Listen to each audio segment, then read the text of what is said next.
Budget পেশ করা হয়েছে, যে বাজেট কার্যত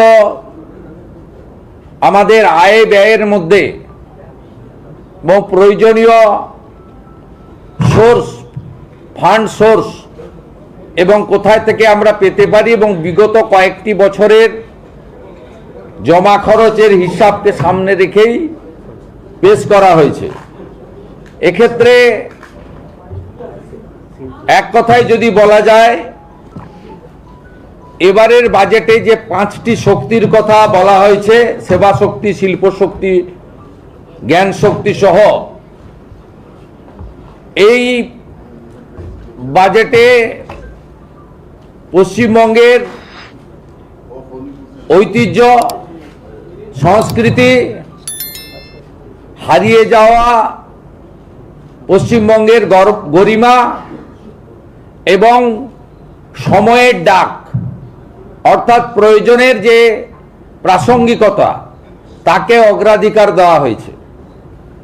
আমি বাজেট বই না পড়েই মোটামুটি আপনাদের কাছে একটা আউটলাইন বলছি, কারণ প্রায় 90 মিনিটের বক্তব্য ইতিমধ্যে সমস্ত চ্যানেলে এবং সোশ্যাল মিডিয়া প্ল্যাটফর্মে প্রত্যেকে জেনে ফেলেছেন।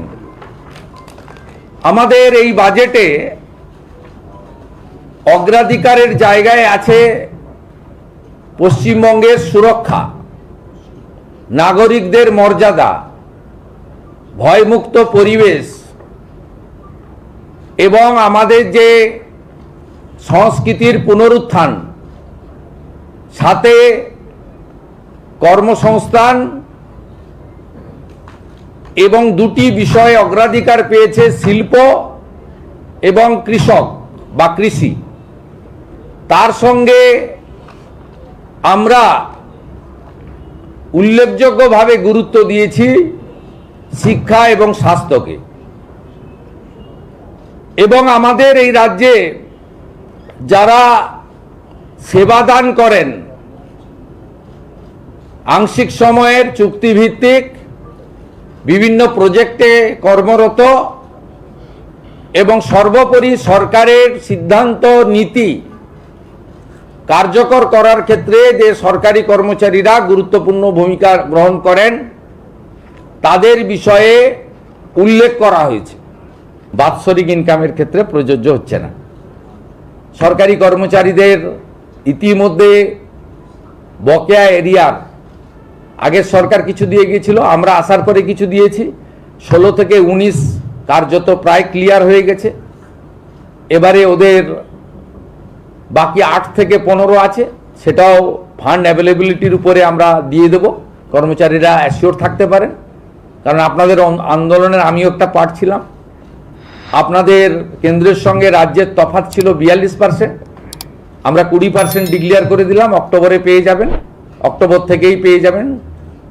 এবং আমরা, আপনারা এতদিন ধরে আপনাদের অনেক কথা বলেছেন, প্রাক্তন মুখ্যমন্ত্রী অপমান করেছেন, ভিক্ষা দেওয়ার মতো 2% 3% দিয়েছেন, কখনো বলেছেন ঘেউ ঘেউ করবেন না।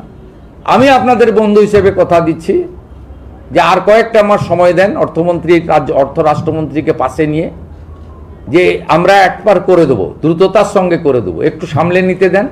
মাত্র 1.5 মাস বয়স এই সরকারের এবং বিপুল ঋণের বোঝা আছে, সব দিক সামলে এগোতে হচ্ছে। আপাতত 20% আপনাদের দিলাম, পুজোর মাসেই অ্যাকাউন্টে পেয়ে যাবেন। আমরা পুজোর মাসেই আপনাদের অ্যাডভান্স অ্যাকাউন্টে ঢুকিয়ে দেবো, অক্টোবর মাসে 20% দিয়ে।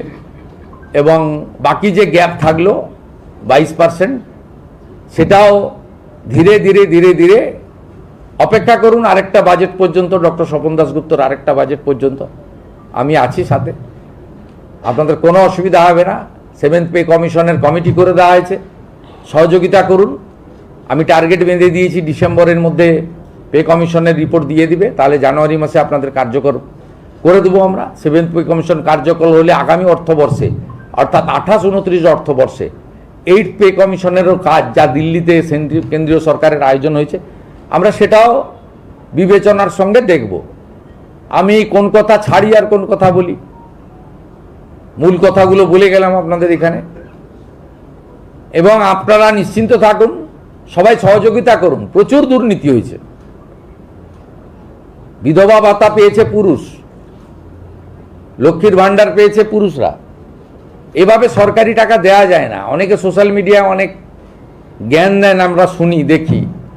একটু অপেক্ষা করুন না। একজনকে তো 34 বছর দিয়ে দিলেন, তালা লাগানোর কাজ ছাড়া আর কিছু করেনি। চিরকুটে চাকরি দিয়েছে পার্টির ক্যাডারদেরকে, আর একদল 15 বছর সাদা খাতায় চাকরি দিয়েছে। এরাই এখন বড় বড় কথা বলেন, ভাষণ দেন, সোশ্যাল মিডিয়া প্ল্যাটফর্মকে ইউজ করেন এবং একটা বিশেষ সম্প্রদায়ের লোকদের উস্কানি দেওয়া কথাবার্তা বলেন। এই সরকার বাংলার সংস্কৃতি ফিরিয়ে আনার জন্য হেরিটেজ কমিশনকে পুনরুজ্জীবিত করা, আমাদের মঠ মন্দির সংস্কারের জন্য উল্লেখযোগ্য সিদ্ধান্ত নিয়েছেন। 3000 কোটি টাকা বরাদ্দ রাখা হয়েছে। আমরা তীর্থক্ষেত্র সার্কিট, প্রভু শ্রী চৈতন্যদেব সার্কিট, আমরা এগুলো করব। এই